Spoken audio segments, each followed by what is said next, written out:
ஆண்டவருக்குள் பிரியமான அன்பு சகோதர சகோதரிகளே, இந்த தவக்காலம் ஒரு அருமையான ஆத்தும பயணத்தை மேற்கொள்ளுகிற காலம்.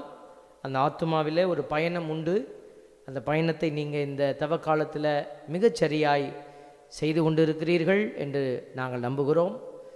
அது கடவுளுக்கு மகிமையும் பெருமையுமான ஒரு விஷயமாக இருக்கிறது. அன்புக்குரியவர்களே, ஆண்டவர் அவர் என்ன செய்து கொண்டிருக்கிறார் என்று நம்ம பார்க்குற போது, அவர் மனம் தளர்ச்சி அடையாதபடி அவர் நம்மை பேணி காக்கிறார். ஆண்டவருடைய பிள்ளைகளுக்கு கடவுள் கொடுக்கிற ஒரு ஒரு ஒரு அபிஷேகமாக இதை நான் பார்க்கிறேன். இசையா 57:16 ஆண்டவருடைய வார்த்தை இப்படியாய் எழுதப்பட்டிருக்கிறது: என்றென்றும் நான் குற்றம் சாட்ட மாட்டேன், எப்பொழுதும் சினம் கொண்டிருக்க மாட்டேன், ஏனெனில் நான் தோற்றுவித்த உயிர் மூச்சாகிய மனித ஆவி என் திருமுன் தளர்ச்சி அடைந்துவிடும். பாருங்க, அப்போனா மனித ஆவிக்கு தளர்ச்சி உண்டு அப்படிங்கிறத நம்முடைய இறைவாக்கினர் வாயிலாக ஆண்டவர் வெளிப்படுத்துகிறாரு. அது எந்த ஆவி? மனித ஆவின்னா எப்படிப்பட்ட அது ஆவின்னா எங்கேருந்து வந்தது? அவரே சொல்கிறாரு, நான் தோற்றுவித்த உயிர் மூச்சாகிய மனித ஆவி. அப்போ நமக்குள்ளே இருக்கிற அந்த மனித ஆவி, நமக்குள்ளே இருக்குன்னு நம்புகிறோமே, அந்த ஆவியினுடைய நிலை எங்கிருந்து வந்ததுன்னா கடவுள் தோற்றுவித்த ஆவி. அதனால தான் இந்த உயிர் பிரிந்த உடனே அந்த கடவுளை நோக்கி போகணும்னு ஆசைப்படும். அப்போ எந்த உயிர் கடவுளை நோக்கி போக ஆசைப்படும்னா, இந்த உலகத்தில் அந்த கடவுளுடைய கிருபைக்குள்ளே வாழ்கிற பிள்ளைகள் தான், அந்த ஆத்துமாக்கள் தான் கடவுளை நோக்கி போக ஆசைப்படும். நிறைய மக்களுடைய அந்த இறப்பு அனுபவங்கள் பதிவு செய்யப்பட்டிருக்கிற, இறந்து மீண்டும் உயிர் பெற்று எழுந்து வந்தவங்க. அப்போ அவங்கக்கிட்ட அந்த அனுபவத்தை கேட்டு பெற்றவங்க என்ன சொல்கிறாங்கன்னா, நான் ஒரு ஒளியை பார்த்தேன். அங்கே ஒரு பெரிய ஒரு மெகா லைட், லைக் ஏதோ ஒரு பெரிய வெளிச்சம், அதை நோக்கி நான் வேகமாக பயணித்து கொண்டிருக்கிறது என் ஆத்துமா என்பதை அவர்கள் பல இடங்களிலே பலர் ஒரே விதமான அனுபவத்தை பகிர்ந்திருக்கிறதை நம்ம கேட்க முடிகிறது, பார்க்க முடிகிறது. அப்போது கடவுள் இந்த மனித ஆவியை, அவருடைய ஆவியை என்ன செய்கிறாரு? அவர் தோற்றுவித்த அந்த ஆவியை தளர்ச்சி அடையாமல் பார்த்துக்கிறாரு. அப்படி தளர்ச்சி உறாத அந்த ஆவி ஆண்டவருக்குள்ள நிறைவான பயணத்தை மேற்கொண்ட பிறகு அந்த ஆவியை அவர் மீண்டும் தன்னகத்தே எடுத்துக்கொள்கிறார். ஆண்டவருடைய பிள்ளைகள் இதை உணர்ந்து நம்ம என்ன செய்கிறோம்? ஆண்டவருடைய வார்த்தைக்குள்ளே கடந்து செல்கிறோம். ஆண்டவருடைய வார்த்தை பாருங்க, பைபிள் சொல்லுகிறது, நம்ம அதுக்கு தான் இந்த வார்த்தையெல்லாம் தியானிக்க அழைக்கிறோம். ஆண்டவருடைய அந்த வார்த்தையினுடைய ஆழம் நமக்கு அதுக்கு உதவி செய்கிறதுன்னு பைபிள் சொல்லுது. பாருங்களேன், சீராக்கி ஞான நூல் 22:16 ஆண்டவருடைய வார்த்தை, கட்டடத்தில் இணைக்கப்பட்ட மர உத்தரங்களை நிலநடுக்கத்தால் கூட அசைக்க முடியாது, ஆழ்ந்த சிந்தனையில் முதிர்ச்சி பெற்ற உள்ளம் கொண்டவர்கள் எந்த குழப்பத்திலும் தளர்ச்சியுற மாட்டார்கள். அப்போ மனசு தளர்ச்சியடையாத நிலை எப்போ வரும்னாக்க, ஆழ்ந்த சிந்தனையில் முதிர்ச்சி உள்ளம் கொண்டவர்கள். அப்போ இந்த ஆழ்ந்த சிந்தனை எங்கே வர முடியும்னா, கடவுள் சார்ந்த காரியத்தில் தான் இந்த ஆழ்ந்த சிந்தனை வர முடியும், நிறைவான சிந்தனை வர முடியும். அதனால தான் நீங்கள் காலையில் தியானம் செய்யுங்க, ஆண்டவருடைய வார்த்தையை தியானிங்கன்னு நம்ம அழைப்பு விடுக்கிறோம். என் அன்புக்குரிய சகோதர சகோதரிகளே, இந்த தவக்காலத்தில் நீங்கள் ஜெபத்தாலும் தபத்தாலும் தான தர்மத்தாலும் நீங்கள் நிறைவான இந்த முதிர்ச்சிக்குரிய பயணத்தை அடைய வேண்டும் என்று ஆண்டவர் விரும்புகிறார். நாங்களும் அதை உங்களுக்கு அழைப்பாக ஆண்டவருடைய பெயராலே வைக்கிறோம். இன்றைக்கு கடவுள் பாருங்க, ஒரு அருமையான ஒரு செய்தியாக மாற்கு நற்செய்தியாளர் நமக்கு பேசுவதை நம்ம பார்க்குறோம். அதில் மறைநூல் அறிஞர் போய் கேட்குறாரு, எது அனைத்திலும் முதன்மையான கட்டளை? இது மாற்கு நற்செய்தி குறிப்பிடுகிற ஒரு பகுதி. இதில் பார்த்தீங்கன்னாக்க இயேசு சொல்கிறார், இஸ்ரேலே கேள். பாருங்க, இஸ்ரேலே கேள். யார் இஸ்ரேல்? ஒரு பையன் என்கிட்ட சொன்னான், ஏற்கனவே நான் சொல்லியிருக்கிறேன், இஸ்ரவேல் மக்களுக்கு சொல்லப்பட்டதை போய் என்கிட்ட நீ சொல்லிக்கிட்டு இருக்கிறியே, நான் இந்தியாவில் இல்லை தமிழ்நாட்டில் இல்லை இருக்கிறேன் அப்படின்னு கேட்டான். அப்போ அந்த மகனுக்காக நான் முதன்முறை அந்த கேள்வி எனக்கு கொஞ்சம் குழப்பமாக இருந்தது. கேட்டது சரிதானே, இஸ்ரேல் மக்களுக்கு சொல்ல வேண்டியதை நம்ம ஏன் இங்கே சொல்கிறோம்? அப்போ தான் வேதத்தை போய் புரட்டி படிக்கிற பொழுது ஆண்டவருடைய வார்த்தை மிக தெளிவாய் சொல்லுகிறது, இஸ்ரவேல் தேசத்தில், இஸ்ரவேல் குலத்தில் ஒருவன் பிறந்ததினாலேயே அவன் இஸ்ரவேல் ஆகிவிட முடியாது. ஆண்டவரால் பெயர் சொல்லி அழைக்கப்பட்ட பிள்ளைகள் இஸ்ரவேல் என்ற அவர்கள் உயர்வார்கள், பெயர் பெறுகிறார்கள். இன்னைக்கு நீங்களும் நானும் ஆண்டவரால் பெயர் சொல்லி அழைக்கப்பட்டிருக்கிறோம் அப்படின்னு உணர்ந்தா, யூ ஆர் இஸ்ரவேல், நீ தான் இஸ்ரவேல், நீ தான் யாக்கோபு. ஆண்டவர் நமக்கு தான் சொல்றாரு, இஸ்ரவேலை கேள், நம் ஆண்டவராகிய கடவுள் ஒருவரே ஆண்டவர். அப்போ அவர் எப்படி நீ அன்பு செய்யணும்? முழு இதயத்தோட, முழு உள்ளத்தோட, முழு ஆற்றலோட, முழு இதயத்தோட, முழு உள்ளத்தோட, முழு மனத்தோட, முழு ஆற்றலோட அப்படின்னு ஆண்டவராகிய கடவுளுடைய அன்பு கூறுவாயாக. இது முதன்மையான கட்டளை. உன் மீது நீ அன்பு கூறுவது போல உனக்கு அடுத்திருப்பவர் மீதும் அன்பு கூறுவாயாக அப்படின்னு இயேசு சொல்லிட்டார். மறைநூல் அறிஞர் என்ன செய்கிறார் பாருங்க, திருப்பி அதை உள்வாங்கி அவர் சொல்கிறாரு, நன்று போதகரே, கடவுள் ஒருவரே, அவரை தவிர வேறு கடவுள் இல்லை என்று நீங்கள் சொன்னது உண்மைதான். முழு இதயத்தோடும், அவர் ஒரு வார்த்தையை மாற்றிக்கிறார் பார்த்தீங்களா, முழு இதயத்தோடும், அந்த முழு அறிவோடும், முழு ஆற்றலோடும் ஆண்டவரிடத்தில் அன்பு செலுத்துவதும், தன்னிடம் அன்பு செலுத்துவது போல் அடுத்திருப்பவரிடம் அன்பு செலுத்துவதும் எரிபலிகளையும் வேறு பலிகளையும் விட மேலானது என்று கூறினார். இதை சொன்ன உடனே இயேசு என்ன செய்யல, அதுக்கு மாற்று கருத்து சொல்லலை பாருங்க. அவர் சொல்றாரு, அவர் அறிவுத்திறனோடு பதிலளித்ததை கண்ட இயேசு அவரிடம்.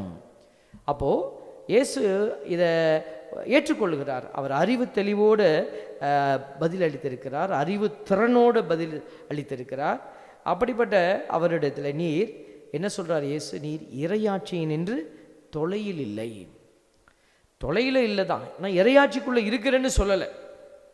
அப்போ பாருங்க, இறையாட்சிக்குள் இல்லை என்பதன் பொருள் என்ன?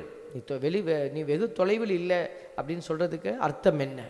அப்போ இறையாட்சிக்குள் இருக்க நம்ம என்ன செய்ய வேண்டும்? அப்போ அந்த மனுஷன் இறையாட்சிக்கு வெளியில் தான் நிற்கிறான், ஆனால் பக்கத்தில் நிற்கிறான், is very near to that. அப்போது நான் இறையாட்சிக்குள் இருக்க என்ன செய்யணும்? இன்றைக்கி ஆண்டவர் அதுக்கு தான் நம்மளுக்கு ஞானத்தையும் அறிவையும் ஆற்றலையும் கொடுத்துட்டே இருக்கிறார். இன்றைக்கி முதல் வாசகத்தில் நமக்கு சொல்லப்பட்டிருக்கிற அந்த நெறிமுறைகள், அந்த காரியங்கள் பாருங்கள். ஞானம் நிறைந்தவன் எவனோ அவன் இவற்றை உணர்ந்து கொள்ளட்டும், பகுத்தறிவு உள்ளவன் எவனோ அவன் இவற்றை அறிந்து கொள்ளட்டும். ஆண்டவரின் நெறிகள் நேர்மையானவை, நேர்மையானவர்கள் அவற்றை பின்பற்றி நடக்கிறார்கள், மீறுகிறவர்கள் அவற்றில் இடறி விழுகிறார்கள். பாருங்கள், வேதத்தினுடைய பக்கங்கள் சீராக்கி ஞானம் 6:37 பார்க்குறோம். ஆண்டவரின் நெறிமுறைகளை எண்ணிப்பார், அவருடைய கட்டளைகளை ஒருபோதும் எப்போதும் உள்ளத்தில் இருத்து, அவரே உன் உள்ளத்திற்கு தெளிவூட்டுவார், நீ விரும்பும் ஞானத்தை உனக்கு அருள்வார். அப்போ ஆண்டவருடைய நெறிமுறைகளை நம்ம உள்ளத்தில் வைத்து பாதுகாத்து நம்ம என்ன செய்யணும்? அதை கடைபிடிக்கிற போது ஆண்டவர் நம்முடைய உள்ளத்திற்கு தெளிவூட்டுகிறார், எதை செய்கிறது, எதை செய்யக்கூடாது. இன்றைக்கு நிறைய குடும்பங்களில் நம்ம ஒரு தாறுமாறான ஒரு வாழ்க்கை முறையும் பார்க்குறோம். தாறுமாறான வாழ்க்கை முறை. ஒரு குடும்பம் என்கிற நிலையில் நம்ம பார்க்குற பொழுது ஒரு கணவன் மனைவி பாருங்கள், உயர்ந்த நிலையில் நல்லா வாழ்ந்து கொண்டு இருக்கிற குடும்பம், ஒரு புள்ளியில் அவங்களுடைய வாழ்க்கை முறை மாறி போகிறது. பிள்ளைகள் எல்லாம் திருமணமாகிய நிலை அல்லது திருமணத்திற்கு அவர்கள் தயாராக இருக்கிற நிலை, அப்படின்னா அவங்க வயது முதிர்ந்த நிலையில் இருக்கிறாங்க. அந்த நேரத்தில் தாய் தவறி போகிறது, தந்தை தவறி போகிறது. எனக்கு தெரிந்த ஒரு குடும்பத்தில் தகப்பன் என்ன செய்தார், தன் பிள்ளைகள் எல்லாம் வளர்ந்து அவங்க எல்லாம் அன்புக்காக ஏங்கிட்டு இருக்கிறாங்க, தகப்பன் நமக்கு நன்மை செய்வார்னு. இந்த மனிதர் வேறு ஒரு பெண்ணோட அவர் என்ன செய்தார், போயிட்டார். எனக்குள்ளே எழுந்த கேள்விகள், அந்த குடும்பத்தை பார்த்த பொழுது எனக்குள்ளே எழுந்த கேள்விகள் இதுதான். அந்த குடும்பத்தில் ஒருவேளை மனைவியினுடைய அன்பு அவருக்கு கிடைக்காமல் இருந்திருக்கலாம், ஒருவேளை இருந்திருக்கலாம். ஆனால் இந்த 3-4 பிள்ளைகள் 5 பிள்ளைகள் என்று நமக்கு பிள்ளைகள் நிறைய இருக்கிறாங்க. அந்த பிள்ளைகளுடைய அன்பு கூடவா அவருக்கு உணர முடியாத ஒரு நிலையில் இருந்தது அப்படிங்கிறது என்னுடைய சிந்தனை. இந்த பிள்ளைகளுடைய அன்பை கூடவா உணர முடியாத நிலையில் அந்த மனிதன் கண் குருடாகி போனது, உள்ளம் மழுங்கி போனதா? சரி, ஒரு குழந்தை சரி விட்டுடலாமே, அதில் இருக்கக்கூடிய 3, 4, 5 குழந்தைகள் இருக்கக்கூடிய அத்தனை குழந்தைகளில் ஒரு குழந்தையினுடைய அன்பு கூடவா அந்த மனிதனை கட்டி வைக்க முடியவில்லை? பாருங்க, அப்போ ஏதோ அடிப்படையில் ஏதோ ஒரு தவறு ஒன்று நடக்கிறதை நம்ம பார்க்கிறோம் நம்முடைய ஆழமான உள்ளத்தில். அப்போ அந்த அடிப்படை தவறு என்ன செய்கிறது? நம்ம எல்லாவற்றையும் செய்யலாம், கோயிலுக்கு போகிறோம், எல்லாம் செய்கிறோம், பலிகளை ஒப்பு கொடுக்குறோம், பூசை எழுதுகிறோம், ஆண்டவர் கொடுக்குற கேட்குற காணிக்கையை கொடுக்குறோம், everything is fine, everything is proper. ஆனால் எங்கேயோ தப்பு நடக்குது. அது எங்கே? அதைத்தான் நம்ம இப்போ யோசிக்கிறோம். அதைத்தான் ஆண்டவர் நமக்கு வழிகாட்டுறார். ஞானம் நிறைந்தவன் எவனோ அதுதான் இந்த வசனத்தை, இந்த முதல் வாசகத்தை உசையா நூலிலிருந்து நம்ம வாசிக்க கேட்டோம். கடவுள் எல்லாத்தையும் சொல்லிட்டு அவர் சொல்றாரு பாருங்க, ஞானம் நிறைந்தவன் எவனோ அவன் இவற்றை உணர்ந்து கொள்ளட்டும், பகுத்தறிவன் உள்ளவன் எவனோ அவன் இவற்றை அறிந்து கொள்ளட்டும். இன்றைக்கி நிறைய பேர் பகுத்தறிவாளர்கள்னு சொல்லிட்டு நம்ம என்ன செய்கிறாங்க, கடவுளை விட்டு விலகி இருக்கிற ஒரு காரியத்தை பார்க்குறோம். கடவுளை விட்டு விலகி இருக்கிறாங்க. அவங்க நன்மைத்தனத்தெல்லாம் ஏற்றுக்கிறாங்க, உலகத்தினுடைய ஒரு ஆர்டரை ஏற்றுக்கிறாங்க, உலகத்தில் நேர்மையாக இருப்பது, நன்மை செய்வது, அதெல்லாம் ஓகே. ஆனால் இந்த நன்மைத்தனத்தினுடைய ஊற்றாக இருக்கிற தெய்வத்தை உளமாற ஏற்றுக்கொள்ள மறுக்கிற ஒரு நிலை உண்டு பாருங்களேன். அந்த நிலை இன்றைக்கு நம்ம சிந்திக்கப்பட வேண்டிய ஒரு கட்டாயமாக இருக்கிறது. அன்புக்குரியவர்களே, இந்த நற்செய்தியில் நம்ம பார்த்த அந்த தலை சிறந்த கட்டளையினுடைய அடையாளத்தை நம்ம மத்தேயு நற்செய்தியில் 22வது அதிகாரத்திலையும் நம்ம பார்க்குறோம். அப்போ அந்த நற்செய்தியிலே போய் பார்க்குற போது, போதகரே திருச்சட்ட நூலில் தலை சிறந்த கட்டளை எது அப்படின்னு கேட்கப்பட்ட கேள்விக்கு ஆண்டவர் இதே வார்த்தைகளை சொல்லிட்டு சொல்வார். முதன்மையான கட்டளை, முழு இதயத்தோட, முழு உள்ளத்தோட, முழு மனத்தோட நீ கடவுளாகி ஆண்டவரிடம் அன்பு செலுத்து, உன் மீது நீ அன்பு கூறுவது போல உனக்கு அடுத்திருப்பவர் மீதும் அன்பு கூறுவாயா என்பது இதற்கு இணையான 2வது கட்டளை. மார்க் நற்செய்தியாளர் பாருங்க, அதுக்கு இந்த வார்த்தை இணையான அப்படிங்கிற வார்த்தையை பயன்படுத்தலை. ஆனால் அவர் அதுக்கு பதிலாக என்ன பயன்படுத்துகிறாரு, இவற்றை விட மேலான கட்டளை வேறு எதுவும் இல்லை. அப்போ 2 பேருமே வார்த்தைகளில் வித்தியாசப்பட்டாலும் இதுக்கு இணையான கட்டளைன்னு மத்தேயு சொல்கிறாரு. இவற்றை விட அப்படின்னு முதல் கட்டளை 2 கட்டளையும் சேர்த்து மார்க் நற்செய்தியாளர் சொல்லிட்டார். இந்த 2 கட்டளை விட மேலான கட்டளை எதுவுமே கிடையாது அப்படின்னு. அப்போ 2 கட்டளை இணைந்த ஒரு பாத்திரமாக நிற்கிறது, இணைந்த தளத்திலே பயணிக்கிறது. ஆகவே தான் என் அன்புக்குரிய பிள்ளைகளே, நம்ம கட்டளைகளை, ஆண்டவருடைய நெறிமுறைகள் அப்படின்னு பார்க்கிற பொழுது இந்த நெறிமுறைகளினுடைய ஆழத்தை நம்ம உணர்ந்து கொள்ள வேண்டும். ஞானம் நிறைந்தவன் எவனோ, பகுத்தறிவுள்ளவன் எவனோ, ஆண்டவர் அதெல்லாம் சொல்கிறாரு, அவன் உணர்ந்து கொள்ளட்டும். ஆண்டவரின் நெறிகள் நேர்மையானவை, நேர்மையானவர்கள் அவற்றை பின்பற்றி நடக்கிறார்கள். இப்போ நமக்கு தெரியுது இதுதான் ஆண்டவருடைய நெறி அப்படிங்கிறது. அதை அறிந்து செயல்படுவது தான் ஆண்டவருடைய அடிப்படை ஒரு ஆழமான விஷயம். அதை செயல்படுத்துகிற போது அங்கே என்ன வருது, நீங்கள் இறையரசுக்குள்ளே இருக்கிறீங்க. இப்போ அந்த மனுஷன் ஒரு பெரிய போதகர், அவர் என்ன சொல்கிறாரு, விளக்கம் சொல்கிறாரு சட்டத்திற்கு. அவர் கடவுள் கேட்ட கேள்விக்கு அவர் இன்னும் அதிகப்படியான ஒரு ஆழமான விளக்கத்தை வைக்கிறாரு. கடவுள் சொல்கிறார், வெரி குட், நன்று போதகரே, நீங்கள் நல்லா சொல்லிட்டீங்க, மறைநூல் அறிஞரே, நல்லா சொல்லியிருக்கீங்க. ஆனால் நீங்கள் இறையாட்சிக்கு அருகில் இருக்கிறீங்க, தொலையில் இல்லை, தூரத்தில் இல்லை, பக்கத்தில் இருக்கிற, ஆனால் இறையாட்சிக்குள்ளே இல்லை. அப்போ அந்த இறையாட்சிக்கு உள்ளே இருக்கணும்னா என்ன செய்யணும்னா, அவர் செயல்படுகிற அடையாளமாக மாறணும். எது நேர்மையானது, எது கடவுளுடைய நெறிமுறைகளுக்கு உட்பட்டது என்பதை அறிந்து செயல்படுவது. அன்புக்குரியவர்களே, இந்த அருமையான நாளில் நம்ம அதுக்குத்தான் அழைக்கப்படுறோம். பாருங்களேன், இன்றைக்கி தவக்காலத்தில் நம்ம சிறப்பாக ஆண்டவர் நிறைய காரியத்தை உணர்த்திட்டே இருப்பார். இந்த வாரம் திங்கட்கிழமை ஒரு வாசகம், ஒரு வாசகம், நற்செய்தி வாசகமும் முதல் வாசகமும் வந்தது. நீங்கள் அதை கடந்து பயணித்திருப்பீர்கள் என்று நான் நம்புகிறேன். இயேசு என்ன பண்ணுறாரு, அந்த இடத்துல நாசரேத்திற்கு வந்தபோது தொழுகை கூடத்தில் மக்களை நோக்கி கூறுறாரு, சொந்த ஊரில் இறைவாக்கினர் ஏற்றுக்கொள்ளப்படுவதில்லை அப்படின்னு சொல்லி அவர் அந்த இதை சொல்கிறாரு. லூக்கா நற்செய்தி 4வது அதிகாரத்திலேருந்து அந்த வசனம் வாசிக்கப்பட்டது, நற்செய்தி வாசகம். அவர் சாரிபாத் பெண்ணினுடைய ஓமையை சொல்கிறாரு, நாமானினுடைய ஓமையை சொல்கிறாரு. அதுதான் முதல் வாசகமும் நாமானினுடைய தொழுநோயினுடைய அடையாளமாக இருந்தது. அப்போ அவர் சொல்லிட்டு சொல்கிறாரு, இவங்களுக்கு தான் இந்த இது நடந்தது, மற்றவங்க யாருக்கும் நடக்கலை அப்படின்னு சொன்ன உடனேயும் பாருங்கள், வேறு விளக்கமே சொல்லலை. ஆனால் அவங்க புரிந்து கொண்டாங்க. அங்கே இருக்கிற மறைநூல் வல்லுநர்கள், பரிசேயர்கள் அதை புரிந்து கொண்டு என்ன செய்தாங்க, தொழுகை கூடத்தில் இருந்த யாவரும் இவற்றை கேட்டபோது சீற்றம் கொண்டனர். அவர்கள் எழுந்து அவரை ஊருக்கு வெளியே துரத்தி அவ்வூரில் அமைந்திருந்த மலை உச்சியிலிருந்து கீழே தள்ளிவிட இழுத்து சென்றனர். அவர்கள் நடுவே நடந்து சென்று அங்கிருந்து போய்விட்டார், எஸ்கேப் ஆகி போயிட்டார். கடவுளை இயேசுவே எஸ்கேப் ஆக வேண்டிய ஒரு நிர்பந்தம் கூட நடந்திருக்கிறது பாருங்களேன். அப்போ பாருங்கள், அவங்க ஒன்றும் அறிவெளிகள் அல்ல. ஆண்டவர் அந்த ஒரு பொடி வச்சு சொல்ல அப்படின்னு சொல்லுவாங்க, ஏதோ ஒரு ஒன்றை உள்ளே வைத்து அவர் பேசுகிறார் அப்படிங்கிறத அவங்க புரிந்து கொண்டார்கள். அங்கிருந்த யாவரும் புரிந்து கொண்டு என்ன செஞ்சிருக்கணும், அவங்க கடவுள் நமக்கு அதை வெளிப்படுத்துகிறாரு. நீ ஒழுங்கா இல்லைன்னா இறையாட்சி என்பது வேறொருத்தருக்கு கொடுக்கப்படும்.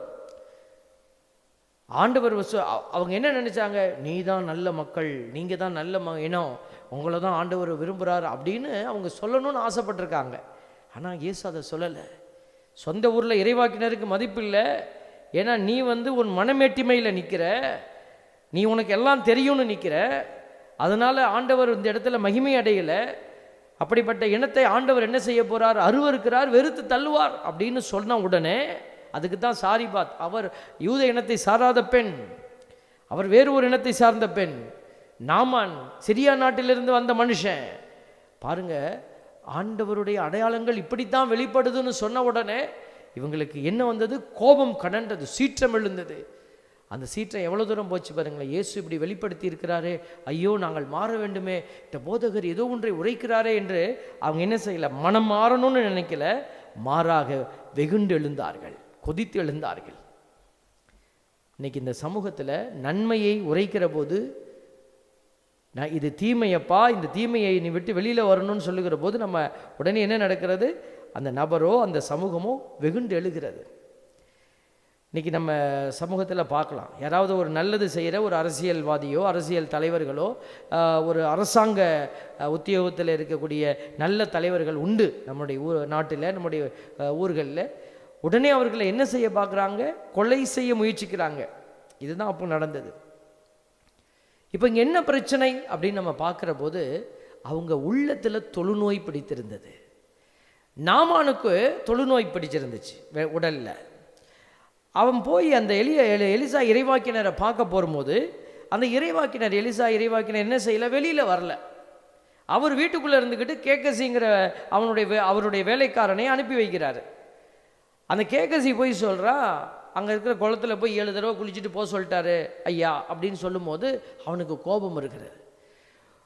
இந்த இறைவாக்கினர் வெளியில் வரல, என்னைய பார்க்கலை, என் மீது அவருடைய கரங்களை அப்படியே அசைத்து மந்திரங்கள் போடலை. பாருங்களேன், இன்றைக்கி நம்ம நிறைய பேர் அப்படி தான் நினைக்கிறோம்.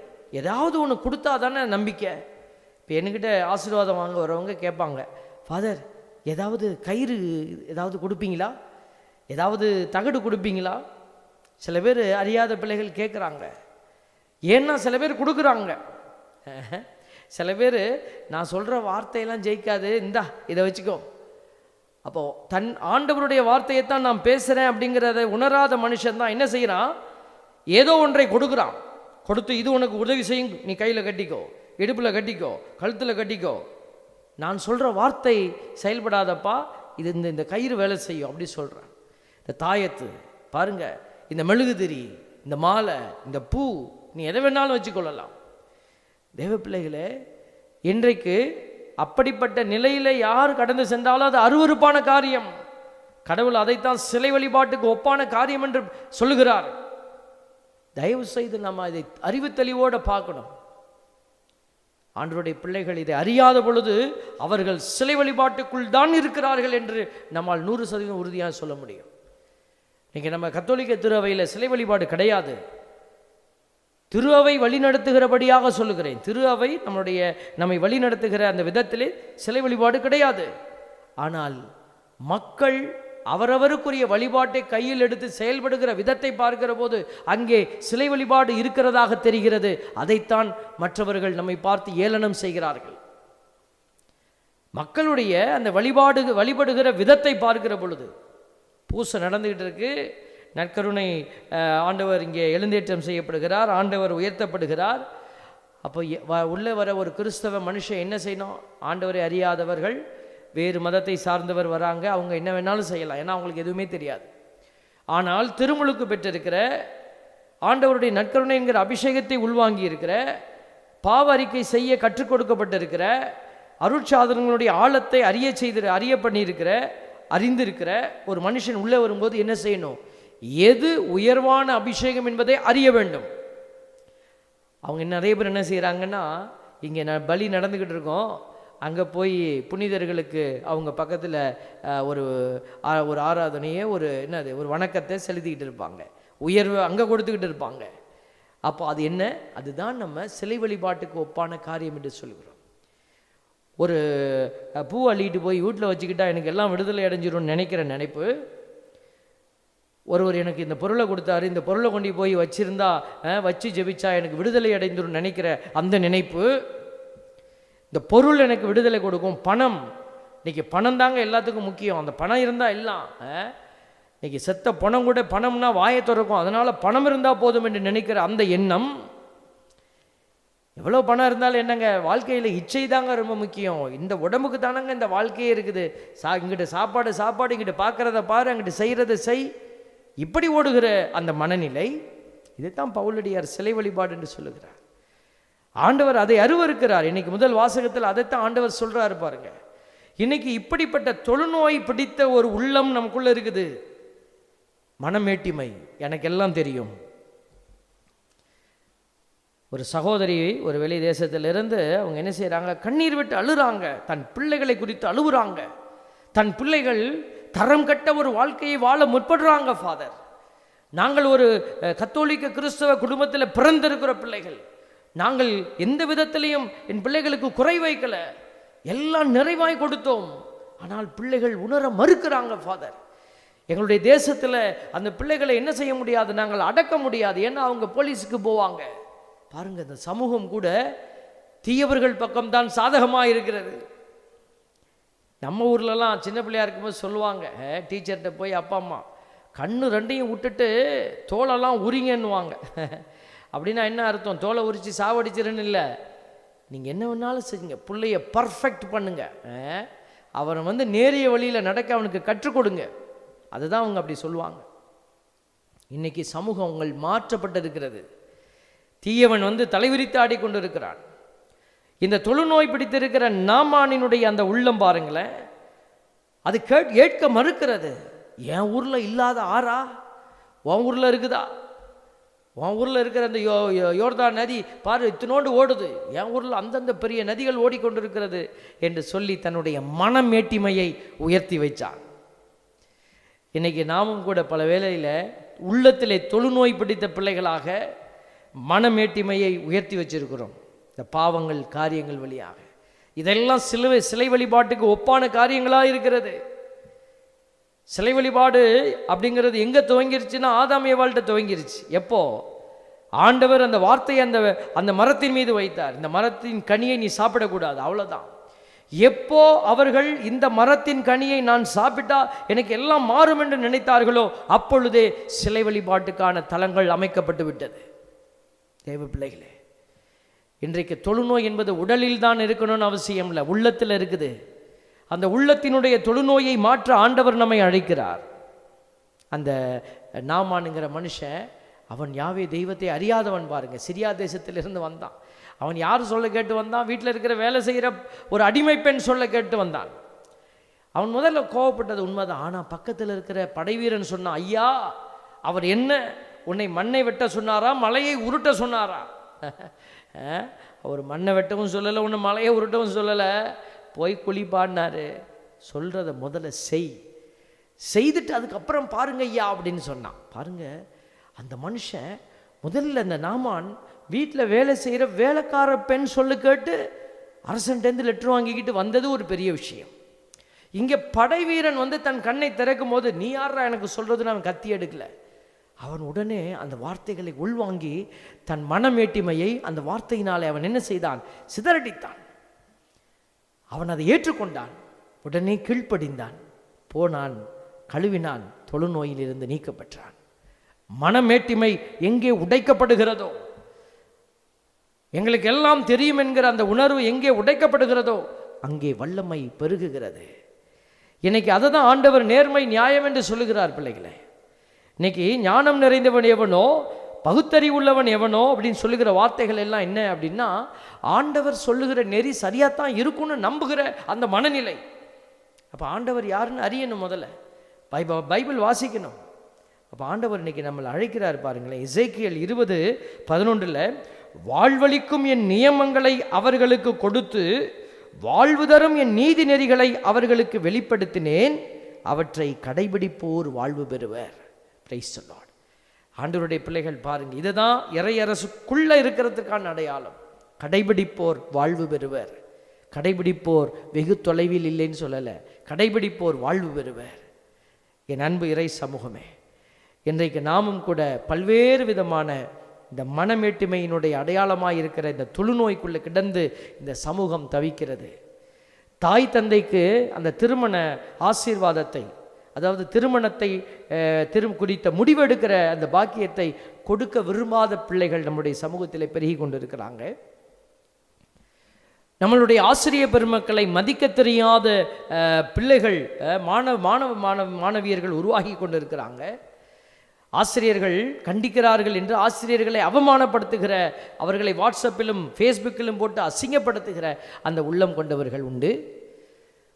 இதோ இந்த சமூகத்திற்காக உழைக்கிற அந்த சமூக ஆர்வலர்கள், சமூகத்துக்காக நீதிக்காக போராடுகிற பிள்ளைகளை அவமானப்படுத்துகிற வேதனைக்குரிய நிலையை நம்ம பார்க்கிறோம். இதெல்லாம் இன்றைய சமூகத்தினுடைய தொழுநோய்க்கான அடையாளங்களாக நான் வைக்கிறேன். என் அன்பு இறை சமூகமே, நான் எனக்குள்ளே முதல் மாற்றத்தை வைக்காமல் போனால், நான் எனக்குள்ளேயே ஒரு தொழுநோய் பிடித்த மனநிலை, நான் இருக்கக்கூடிய குடும்பத்திற்குள்ளே நான் ஒரு நாற்றம் எடுத்த ஒரு அடையாளம், நான் சமூகத்திற்கு சாபத்தின் அடையாளம். அப்போ மாற்றம் என்பது எங்கே வரணும்னா முதல்ல தனி மனித மாற்றம்.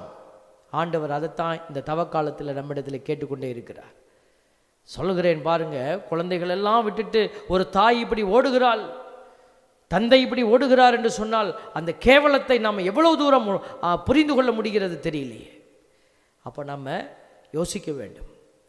இது எங்கேயோ நடக்கிறது, இது எங்கள் வீட்டில் நடக்கலை என்று சொல்லி நம்ம இருந்துவிடக்கூடாது. மாறாக நாம் இப்பொழுதிருந்தே நம்மை பரிசோதித்து பார்த்து, ஆண்டவருடைய வார்த்தை சொல்லுகிறதை போல அதை நீதி நெறிகளை அவர்களுக்கு வெளிப்படுத்தினேன், அவற்றை கடைபிடிப்போர் வாழ்வு பெறுவர். அப்போ உங்கள் குடும்பம் அதை கடைபிடிக்கிற குடும்பமாக இருந்தால் மட்டும்தான் கடவுளுடைய இரக்கத்திற்குள்ளே இருக்குங்க. லோத்துங்கிற மனுஷன் ஆண்டவருடைய அந்த கட்டளைகளை கடைபிடிக்கிற மனுஷனாக இருந்தாருங்க. எப்படி தெரியும் நமக்கு? 2 வானதூதர்கள் ஆண் வடிவத்தில் வராங்க, ஆண்களுடைய வடிவத்தில். அந்த ஊர் எப்படி இருந்தது? சோதோம் குமோரா. ஆண்களோடு புணரக்கூடிய, பெண்களோடு புணரக்கூடிய ஒரு கேவலமான சமுதாயமாக இருந்தது. அந்த சமூகத்தில் தான் இவர் என்ன செய்கிறார்? வாழ்ந்து கொண்டு இருக்கிறார். தன்னை கரைப்படுத்தி கொள்ளாத ஒரு குடும்பமாக, மனுஷனாக வைத்து கொண்டிருந்தவர். இந்த வாலிப பிள்ளைகள் உள்ளே வருவதை பார்த்தவுடனே எவன் எக்கடி கட்டு போனா எனக்கு என்ன என்று சொல்லி அவர் ஓடிவிடவில்லை. மாறாக ஓடி சென்ற அந்த 2 இளைஞர்களையும் கெஞ்சி மன்றாடி தன் வீட்டுக்கு அழைத்து சென்றார். அன்பு பிள்ளைகளே, பார்த்தீங்களா? இதுதான் அவங்க செயல்படுத்துகிற விதம். ஆண்டவர் இப்படிப்பட்ட ஒரு சமூகத்தை தான் உருவாக்க விரும்புகிறார். அடுத்தவர்களுக்கு ஏதாவது ஒரு காயம் என்று சொன்னால் கண்ணீர் விடுகிற ஒரு மனநிலை உன்னிடத்தில் இல்லாமல் போனால் நீ இந்த வாழ்வடைகிற நிலையில் இல்லை என்று அர்த்தம். அடுத்தவர்களுக்கு ஏதாவது ஒரு துன்பம், நீ கண்ணீர் விடு. அடுத்தவர்கள் என்ன செய்வார்களோ என்று நீ சிந்தித்து பாரு. இன்றைக்கு ஆண்டவர் நம்மளுக்கு அழைக்கிறார். 1 சாமுவேல் 2:12 அப்போது ஏலியின் புதல்வர்கள் கீழ்த்தரமானவராக இருந்தனர். ஏலியின் புதல்வர்கள் கீழ்த்தரமானவர்களாக இருந்தனர். அவர்கள் ஆண்டவர் மீது அக்கறை கொள்ளவில்லை. அயலார் மீது நீர் அக்கறை கொள்ளணும்னா முதல்ல யார் மீது அக்கறை கொள்ளணும்? ஆண்டவர் மீது அக்கறை கொள்ளணும்.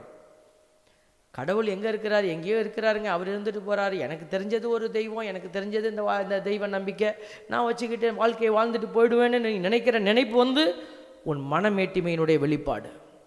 நான் நினைக்கிறது தான் சரி இல்லை. ஆண்டவர் எங்கே இருக்கிறார்? எப்படி பேசுகிறார்? ஆபிரகாம் அப்படி தான் தேடினார். இதோ உன் காதுகளுக்குள்ளே வரக்கூடிய வார்த்தைகளை கேட்டுட்டு நீ அதை தூக்கி வெளியே போட்டுட்டு போனீன்னா ஆண்டவருடைய மீட்பை காண முடியாது. ஆண்டவர் அதுக்கு தான் நமக்கு அழைப்பை கொடுத்துட்டே இருக்கிறார் பாருங்க. பிலிப்பியர் 2:4 இந்த கடவுள் மீது அக்கறை கொள்ளுகிற அந்த 1 சாமுவேல் 2:12 வார்த்தையை உள்வாங்குகிற அல்லது இன்னும் அதிகப்படுத்துகிற ஒரு அடையாளம் பிலிப்பியர் 2:4 சொல்லப்பட்டிருக்கிறது. நீங்கள் யாவரும் உங்களை சார்ந்தவற்றில் அல்ல, பிறரை சார்ந்தவற்றிலேயே அக்கறை கொள்ள வேண்டும். பாருங்க, ரெண்டு அடையாளம். அக்கறை கொள்ளுதல், ஆண்டவரில் அக்கறை கொள்ளுதல், பிறரை சார்ந்தவற்றில் அக்கறை கொள்ளுதல். இந்த அக்கறைக்குரிய வாழ்க்கை இருந்ததுன்னா போதும், நீங்கள் இறையாட்சிக்குள்ளே இருக்கிறீங்கன்னு அர்த்தம். இதுக்கு தான் ஆண்டவர் நம்மளுக்கு சொல்லி கொடுக்குறாரு. ஏன்னா எங்கேயோ அவர் இருந்திருந்தார்னா அவரே இறையாட்சிக்கு வெளியில் தான் நின்னார். எப்போ கடவுளே இறங்கி இந்த பூமிக்குள்ளே வந்தாரோ அப்போ தான் அவரே இறையாட்சிக்குள்ளே வந்தார். நமக்காக அவர் இறங்கிய போது. அதனால தான் நம்மளுக்கு சொல்லி கொடுக்குறாரு, நீ உனக்காக இருக்கிற அந்த நிலையிலிருந்து மற்றவருக்காக என்கிற நிலைக்குள்ளே நீ கடந்து செல். அப்பொழுது நீ இறையாட்சிக்குள் வாழக்கூடிய தகுதி பெறுவாய். இந்த தகுதியை பெற இந்த திருப்பலியில் தொடர்ந்து ஜெபிப்போம். ஆமென்.